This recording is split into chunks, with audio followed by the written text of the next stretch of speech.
تركيتين في كاب كات هينقلوا مستواك لليفل اعلى، الهايلايت افكت والشايني افكت.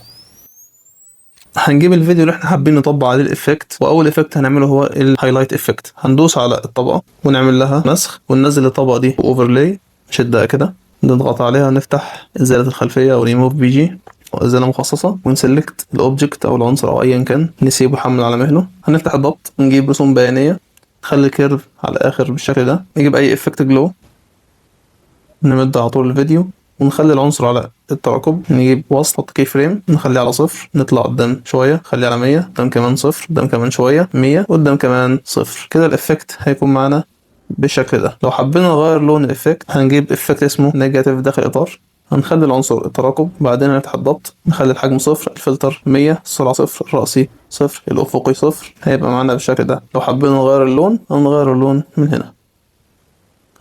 ده بالنسبه للهايلايت افكت. لو حبينا نعمل شاين افكت هنمسح افكت النيجاتيف، هنمسح، هنعلي التعتيم للاخر، نفتح ماسك الانعكاس، نعمله بالشكل ده، ونعلي الفيذر، نطلعه بره الكادر، وهنحط كي فريم هنا، ونمشي قدام شويه ونسحب الماسك بالشكل ده، نمشي قدام شويه نرجعه تاني، هيبقى معانا بالشكل ده.